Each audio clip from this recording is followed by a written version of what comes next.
Fala aí, galera do Terceirão, tudo bem? A gente está aqui hoje para uma nova aula e a partir desse momento eu também comecei a gravar para vocês as aulas de Geografia Geral. E a gente hoje vai falar então sobre blocos econômicos. Eu resolvi, achei melhor dividir essa aula em dois momentos, porque esse assunto é um assunto um tanto extenso. Então hoje eu estou fazendo o primeiro bloco e para outra semana, né, ou para outra aula, na verdade, a gente vai ter o segundo bloco, tá? Então vamos lá. Eu tenho aqui uma apresentação, uns slides para compartilhar com vocês, que fala sobre a questão dos blocos econômicos. Então tá aqui os blocos econômicos. Primeira coisa que, antes da gente falar dos blocos econômicos, eu preciso falar com você a respeito do porquê que os blocos econômicos se formaram, né? Você entendeu o contexto de formação dessa maneira dos países se organizarem na economia mundial. Então, primeiro é você entender que o comércio global mundial, né, ele foi evoluindo de uma maneira tal até a gente chegar nesse modelo que a gente tem hoje, que a gente deu o nome bonito aí de globalização, que no fundo é uma forma de o comércio ter se expandido de maneira que ele tenta integrar basicamente todas as nações do mundo, fazendo com que elas incessantemente tenham trocas comerciais entre elas, de forma que todo e qualquer país hoje, de alguma maneira, precisa estar inserido dentro desse mecanismo comercial, vendendo os produtos que ele produz e adquirindo os produtos que ele necessita.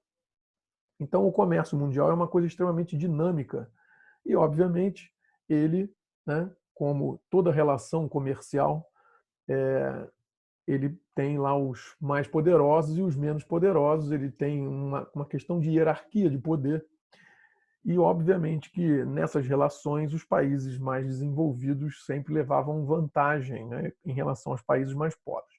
Para isso, inclusive, existe um órgão ligado à ONU chamado OMC, que é a Organização Mundial de Comércio, cujo objetivo é tentar administrar de forma imparcial o comércio e as relações de trocas comerciais entre os países. Mas isso é meio difícil, meio complicado.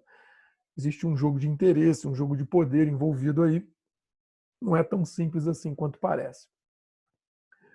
O que começou a acontecer é que os países começaram a notar que é, havia uma ameaça vindo de fora, né? Então, se você pensar assim, no mundo dos negócios, o cara sempre olha o que ele tem de ameaças e o que ele tem de forças. Então, o elemento externo, ou seja, o concorrente de fora, sempre foi visto como uma ameaça. Ou seja, aquela grande empresa, aquele país que vende determinados produtos na economia mundial, se ele vender melhor do que eu, se ele vender mais barato do que eu, ou se o produto dele for de uma qualidade superior, eu acabo perdendo terreno para ele, eu vou perder mercado e, obviamente, que eu vou levar prejuízo. Então, as nações do mundo começaram a tentar, de alguma maneira, me interessa vender. Lógico, todo mundo está interessado em vender o mundo inteiro, mas nem todo mundo está interessado em comprar do mundo inteiro. Então, as nações começaram a pensar numa maneira de se proteger com relação a essa possível invasão. Só que as práticas protecionistas não são exatamente bem vistas pela Organização Mundial de Comércio, até porque o mundo hoje prega uma economia neoliberal. E dentro desse ideal de economia neoliberal existe um dos princípios básicos, é o princípio da livre concorrência. Ou seja, você não pode interferir nas relações comerciais, tem que deixar o mercado agir por conta própria. Nesse momento que, então, todo mundo querendo se proteger, mas não podia se proteger de forma escancarada porque a OMC não permitia, começou então a surgir a ideia de se formar blocos comerciais, blocos econômicos, ou seja, eu me junto com os meus parceiros, normalmente com os meus vizinhos, com aqueles países que fazem parte da minha região onde eu atuo, né? América do Sul, Europa, Ásia. Então, eu pego os meus vizinhos e crio com eles uma instituição que, no fundo, a gente assina um monte de acordos de cooperação econômica. E esses acordos de cooperação econômica tem por objetivo nos proteger. De forma que eu, então, vou oferecer para o meu parceiro dentro do bloco vantagens que eu não ofereceria para um país de fora do bloco. Vou receber do meu parceiro vantagens que ele também não ofereceria para alguém que está fora do bloco. E nesse mecanismo, então, os países que fazem parte do bloco, de alguma maneira, se beneficiam, né? Porque um fortalece o outro. Então, no momento que eu compro os produtos de você e você compra os produtos de mim, e a gente está levando vantagens nessa relação, nós dois saímos fortalecidos e a gente consegue se proteger de alguma forma em relação às ameaças externas vindo dos países que, né, são muito mais poderosos do que nós aí nessa economia mundial, nesse capitalismo selvagem, nessa guerra comercial que é o mundo de hoje. Bom, deixa eu colocar aqui no modo apresentação que eu não tinha colocado. Então, você está vendo aí nesse mapa, basicamente, os principais fluxos comerciais, né? E os fluxos comerciais que integram os países do mundo. Beleza. Dentro desse comércio mundial, alguns países têm mais destaque, né? Esses países aí você pode ver que hoje o grande cara do mundo ainda é os Estados Unidos, mas ele está a pouco de ser ultrapassado pela China nesse mercado. A China é um país que está assim tendo um crescimento econômico e comercial absurdo no mundo e de alguma maneira está, né, querendo dominar essas relações aí. Então, com isso, os blocos comerciais começaram a ser formados, começaram a, de alguma maneira, se fortalecer em relação a esses caras que são ameaçadores. Muito bem. Então, basicamente, quais são os objetivos dos blocos econômicos? Então, você vê aí que o bloco econômico tem objetivo com a lógica deles, ele aumenta as parcerias, né? Ele aumenta as áreas de consumo, ele aumenta a sua capacidade de concorrência, possibilidade de acumulação de capital. Muito bem. Então, um bloco econômico, na verdade, ele é uma organização desses países. Eu costumo comparar, parece uma coisa meio simples, mas não é não. O bloco econômico deveria ser olhado como um condomínio. Ou seja, eu tenho vantagens em fazer parte de um condomínio, mas eu também tenho obrigações. E aí é que mora o grande perigo, né? Porque os países muitas vezes estão dispostos a se levarem vantagens em relação aos direitos, né, às vantagens que eles levam, mas não quererem cumprir com as suas obrigações. Muito bem. Quando a gente fala de blocos econômicos, é importante que a gente registre que nem todos os blocos econômicos têm as mesmas características, né? Nem todos têm o mesmo nível de integração.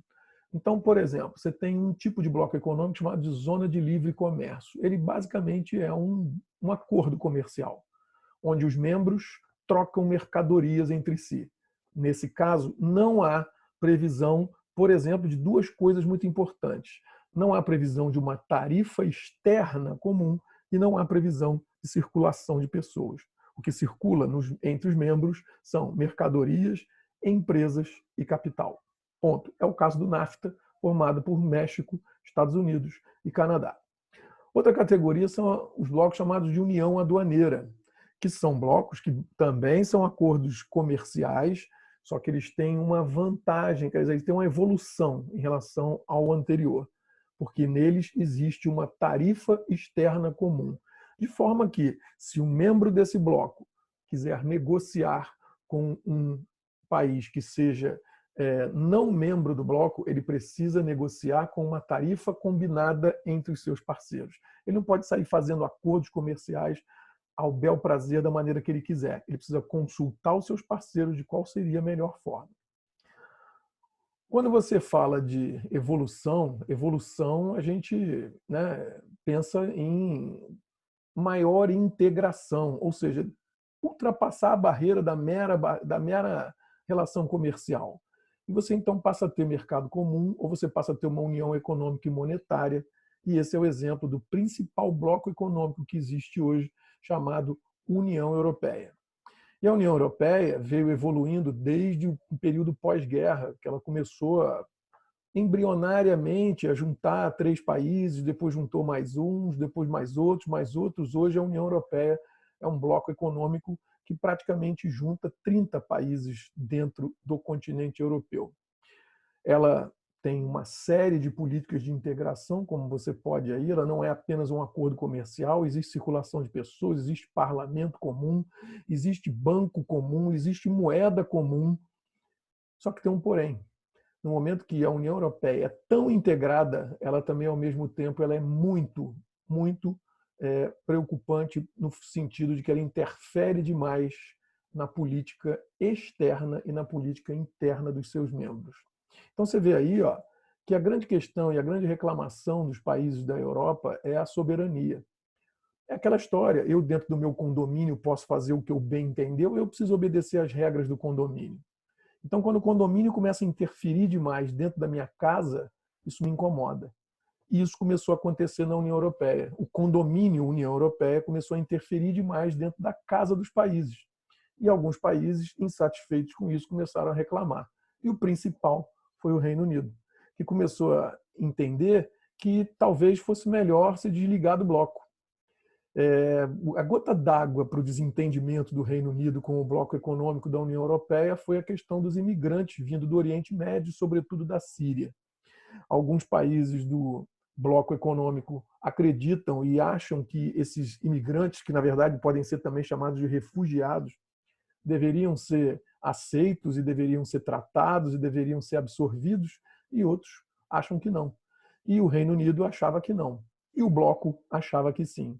Então, fora outros desentendimentos, esse foi o motivo e a gota d'água para o Reino Unido sair fora num processo que foi chamado de Brexit, que é um trocadilho com BR de britânicos, né? Porque são países considerados britânicos, e exit quer dizer saída. Então, foi a saída do Reino Unido da União Europeia. E aí, com isso, a gente parou aqui, né, e falou sobre o principal bloco e as suas características. Obviamente que tem mais coisa para a gente falar sobre isso. Então, na outra aula, a gente vai falar sobre os outros blocos. A gente fala um pouco mais sobre o NAFTA e um pouco sobre o Mercosul. Falou? Grande abraço aí para vocês.